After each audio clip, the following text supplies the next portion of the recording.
repertoire. Yay! Yay! Thank you guys so much for being here today. I know it's kind of recorded, but thank you anyways. Hopefully during this lecture I enlighten you a little bit, inspire you a little bit to go out and do your own thing when it comes to repertoire that you have little to no experience with. And so I'll talk about, so this is my dissertation topic. And I want to talk a little bit of how I came into landing on this topic. And it was, as you know, there's so many things about clarinet that there is to research, study, and dig into. So when it was too broad for me, I decided to look within. I decided to look at my own music career as a clarinetist and see what things I haven't focused on and try and do that for this document. And so that's what I did. And if you noticed in my topic, standards is in quotation marks, and that's because from studio to studio, your standard repertoire can differ. State to state, your standard repertoire can differ. Also, country to country. It's depending on your primary culture, things you're exposed to, it can all be so different. And so I landed on this topic because of my minimal exposure and experience with minority composers. I wanted to, as a minority myself, in 3 different ways, to highlight some minority composers. And so my minimal exposure led me there.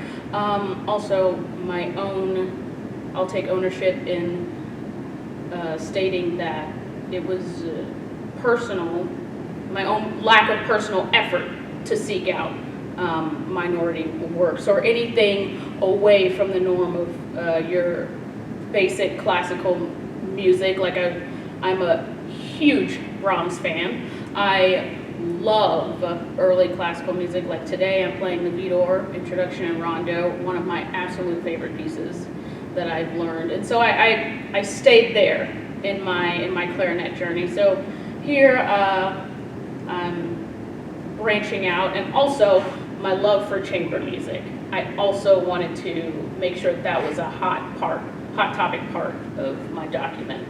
And so that's where we landed. The composers and compositions are by minority composers. They are quintets, and they are classical works with Western influence. The first composer I'm going to talk to you about is Samuel Coleridge-Taylor. Anyone ever heard of him? Yes? No? Maybe? No? Oh, wonderful. Okay, great. So Samuel Coleridge-Taylor was, as you can see, a late 19th century composer. He was born in Holborn, London, England, to parents Dr. Daniel Hughes Taylor, who was from Sierra Leone, and Alice Hare Martin, who was from England. And they met while Dr. Taylor was visiting medical schools in England. And so they met, they married, they had a child, and due to, in part, the discrimination against him in England as an African, he decided to go back to Sierra Leone and start his own practice. So he left Alice and his son, Samuel Coleridge-Taylor, to their own devices in England. And thankfully, he had a musical influence in his life, which was Benjamin Hallman's, which was his grandfather.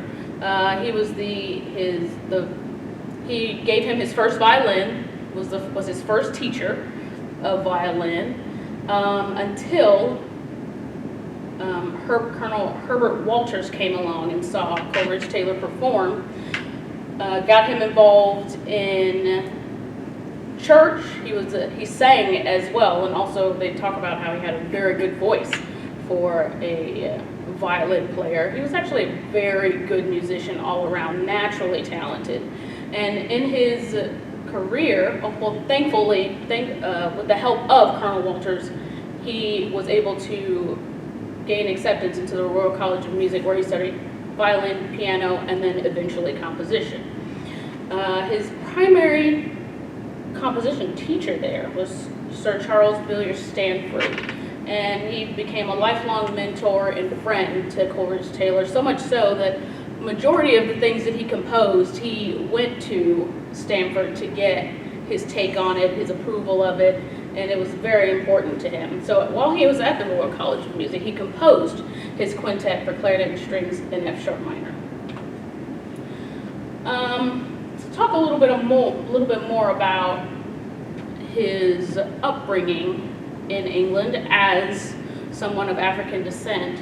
It was known in Britain that, well, in England, that few people of color had successful music careers, and they often showed promise in the beginning, but fell flat towards the end.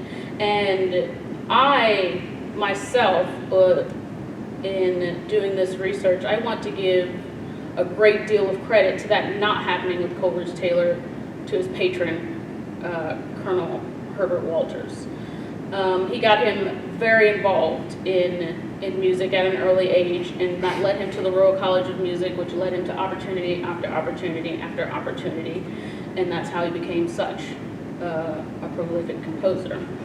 He didn't have a great time at the Royal College of Music. He was often bullied and harassed for his complexion, for his crinkly hair, which they would often set on fire just to see if it would burn. So he suffered a lot of harassment, and in that time he decided, oh, okay, maybe I'll just take a step back, I won't go to class as much. And he eventually, which eventually got the attention of Charles Grove, and he was like, look, you have to go to class. This is the last time I'm going to tell you about it. Got to do it. So he eventually found friendship in William Hurlstone and also Fritz Hart.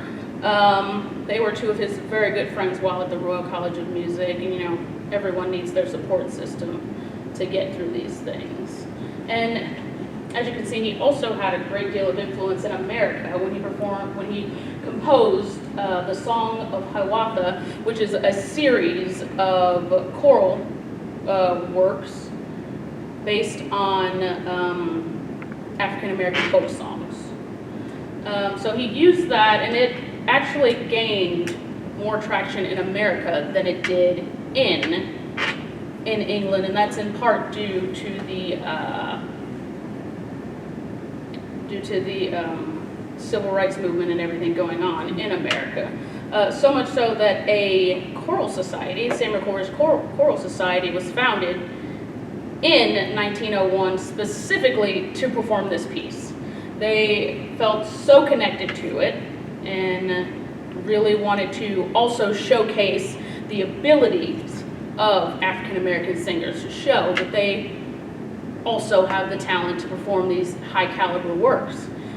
And they invited him to be the conductor of the first performance of the work in Washington, D.C. And he decided, yeah, I would love to do my share. And for him, it was his version of doing for his people as Dvorak did for his and Brahms did for his. So that's what was his take on it.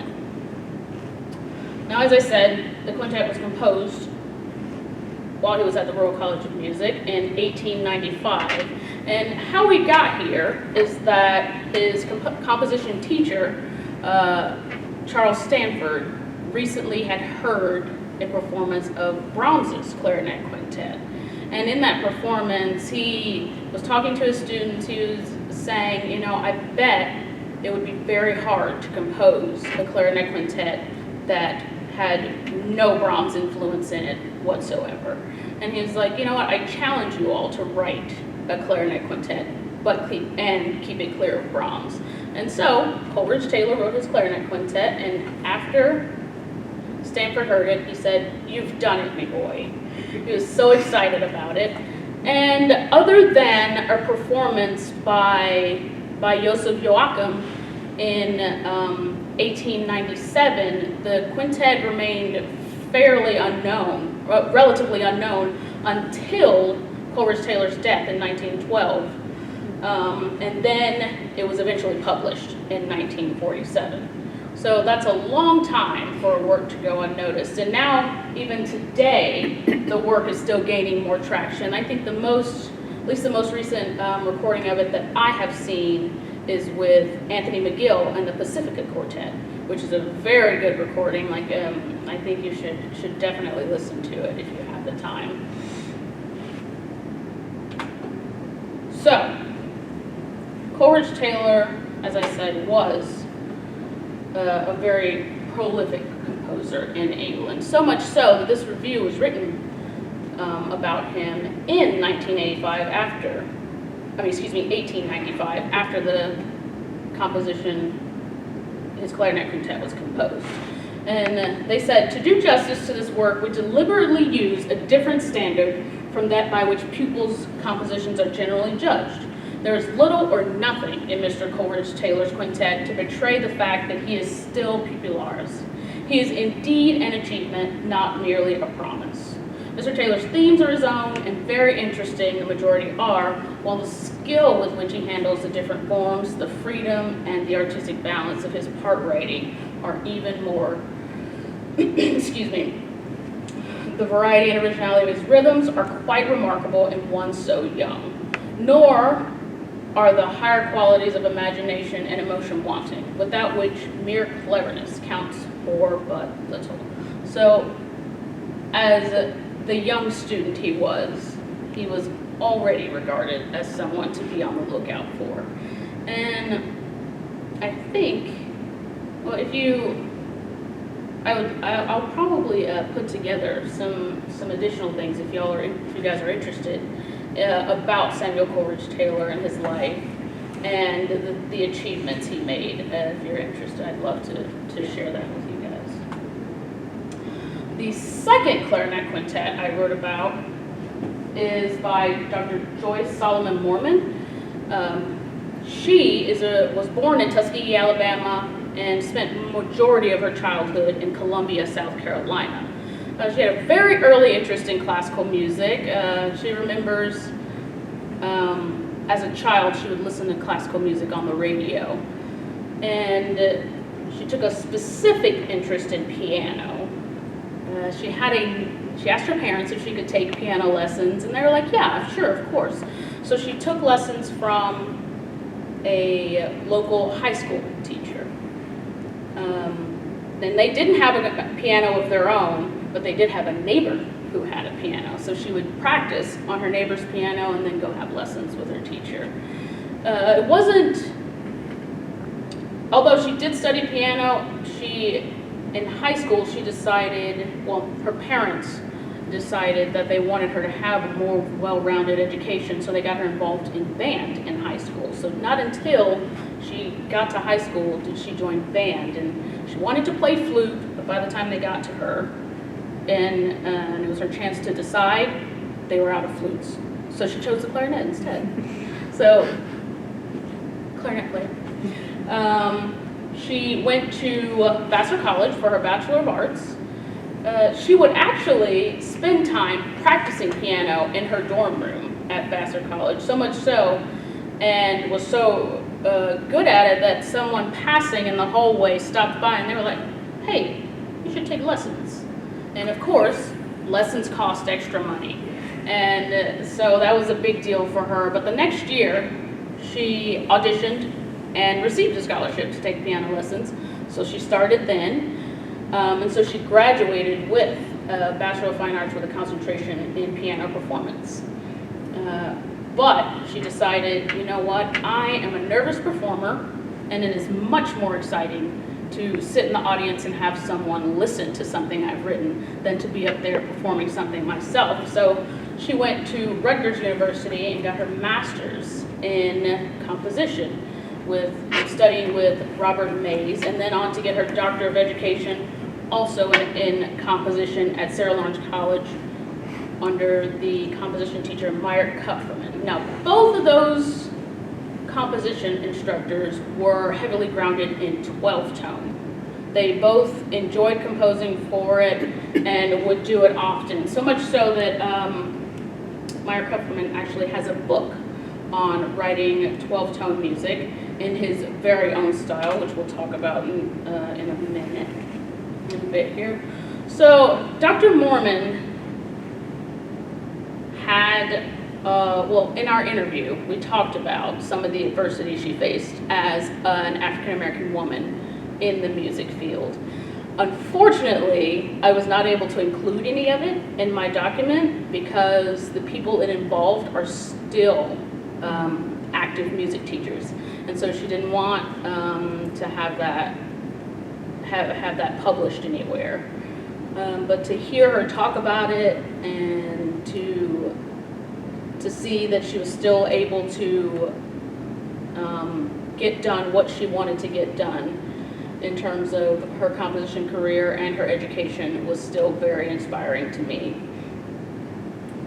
She had a good friend, Tanya Leone, who actually helped her in that manner. She spent a great deal of time in New York teaching at the university name eludes me, but she taught at a university in New York, and while she was there, she met Tanya Leone, and she is actually responsible for getting the first performance of her dissertation piece performed, because she was the conductor for the Brooklyn Philharmonia Chamber Ensemble, and she was like, yes, of course, I would love to play your piece, and that started her journey to having more and more works being being performed, because that ensemble would perform them, and then she had other avenues such as composer organizations that she would have her works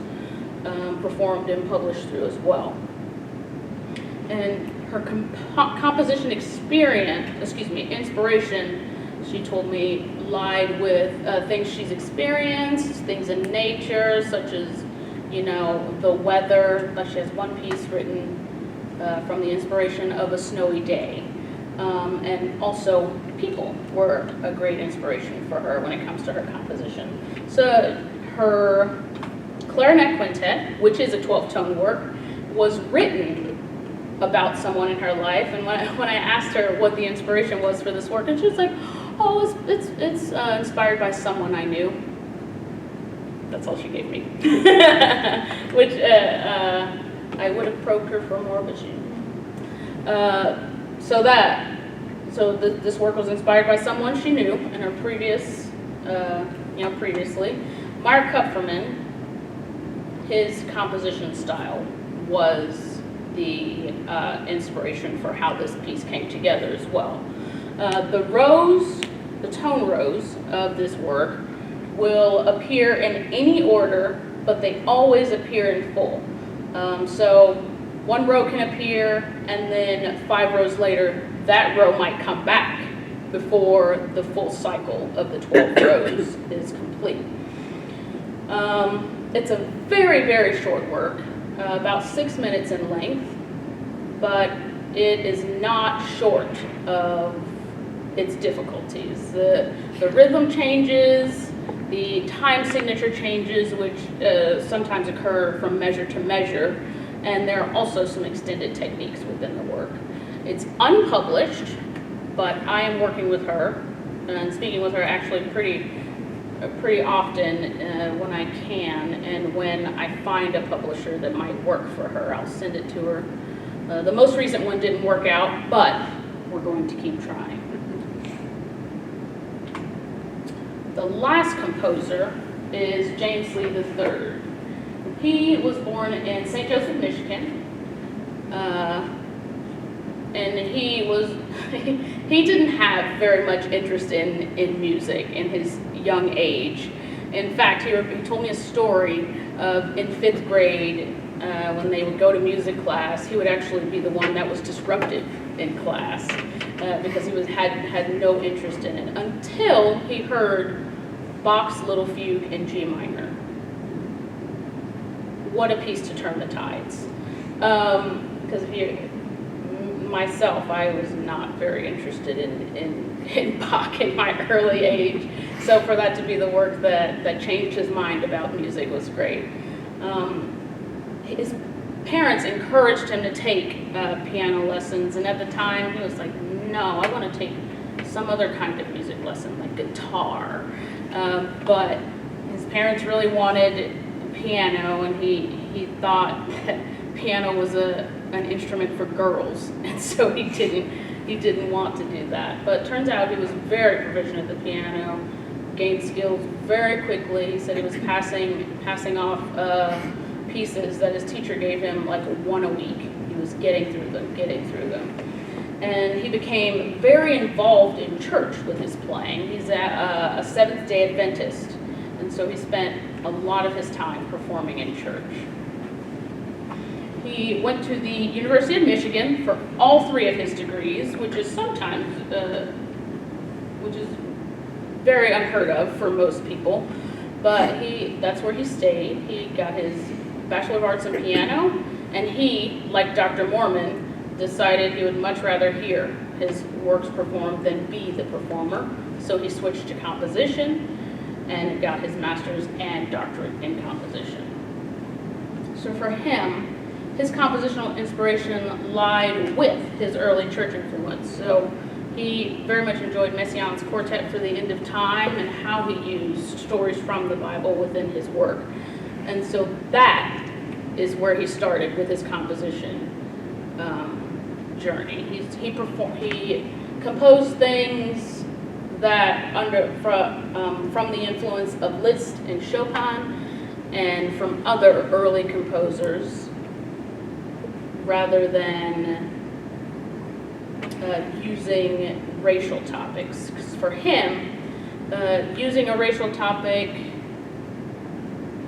wouldn't have gotten him as many performances. Because if you notice, most composers by African Americans are normally performed during Black History Month or around Black History Month. That's where the majority of their works are performed, especially if they are on racial topics. Excuse me. So he wanted to first get himself established as a reputable composer away from those things, and actually of recent years he has been composing a lot more things on racial topics because his grasp and recognition in the field had already taken off. I read a New York Times article that talked about two composers and their differences in journeys. One of them embraced his heritage, and out of the gate he was composing works on racial topics from African American influences. And for him, he didn't get as many performances of his works until he started composing things that were more universal.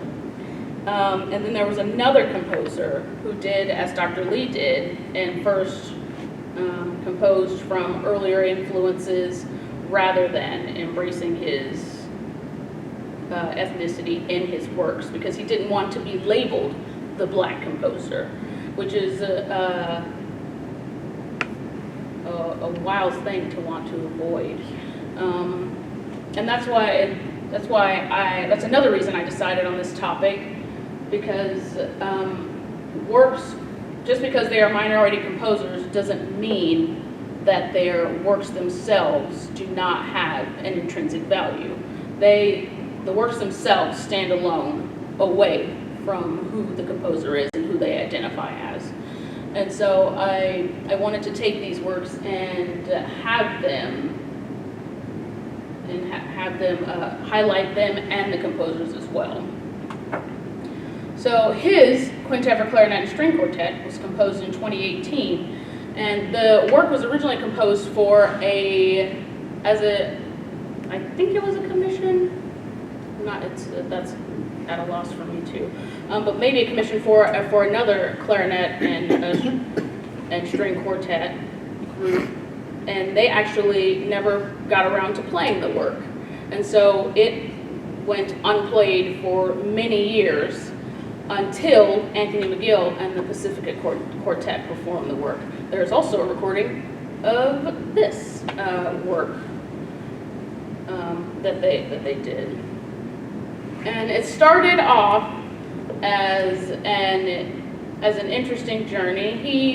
When he first met Anthony McGill, it was just a simple in passing, hello, great to meet you, you're great. And Anthony McGill started to hear some of Dr. Lee's works. And from there, he asked him, hey, do you have like a clarinet sonata or something that I can play? And he said, no, but I do have a piece called Ad Ana, which translates to how long. And he was like, you can perform that as a work for clarinet and piano. And then from there, Anthony McGill Dr. Lee wrote a group of unaccompanied works called the Principal Brothers. And it's four unaccompanied pieces, one for flute, one for clarinet, one for oboe, and one for bassoon. He wrote them all for the principal flute, oboe, clarinet, and bassoon players of the New York Philharmonic. And I don't know if you know, but that includes Anthony McGill's brother, Damari McGill, who is a flute player. And his influence of those works was Stravinsky's Three Pieces, which is where he got that inspiration from. And then eventually told Anthony about the quintet he had, and that's how that recording happened. So before Anthony McGill came along, that work was also relatively unknown. So the work is influenced by Dr. Lee's Choctaw heritage. It's in four movements: Forgotten Emblems, which is, forgetting your heritage, discovering your heritage. Second movement is Awashoa, which translates to rise up and play. Alas, My Identity is the movement talking about discovering your identity, learning more about it. And in this movement, along with this movement, he talked a lot about the loss of identity from people in the past. Like when Europeans first came over, they would see Indians, and they would see African Americans, and they could sometimes not tell the difference between them. And so sometimes in the census, your ethnicity would be mislabeled, or from your skin color, you would be mislabeled, and that is how that started. And so to get to a later stage of your life and learn that you have a heritage that you didn't know about, like all the 23andMe and DNA tests that people are doing. So, and then the last movement is Celebrated Emblems, and that is just as it says, it's celebrating your newfound identity.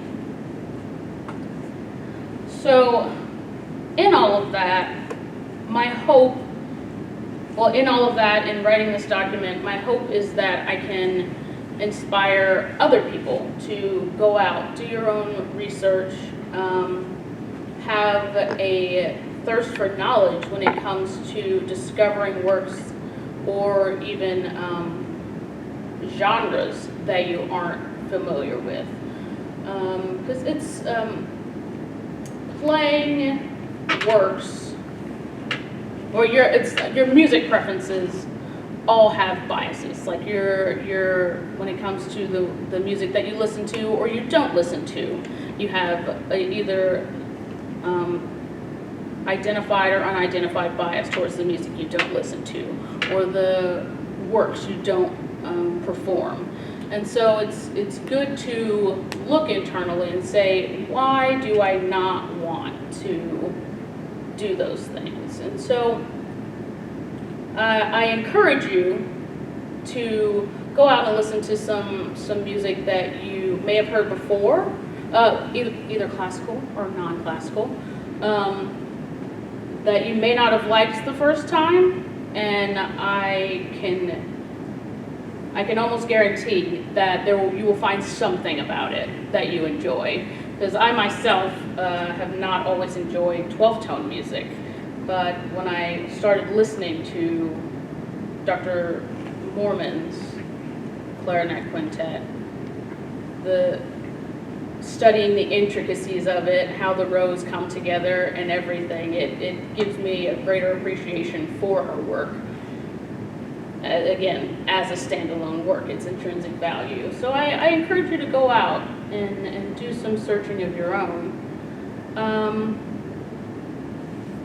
Most universities, tell me if I'm wrong, have access to the Naxos database, which is where you can go and hear hundreds of thousands of recordings of all types of music. They also have databases of dissertations and theses, of articles. Like, I don't know if any of you have gone into the database JSTOR, but it has, you've been in there? A little bit. Yeah, it has a wealth of information. Even myself, when I first started my research, I have no shame in this. I first started in Google, because the world is at our fingertips these days, and so there's almost no excuse to not be able to get to these things. And so yeah, I encourage you guys to go out and do some searching on your own, even if there's no telling where it'll lead you. And so yeah, that's what I think. Thank you.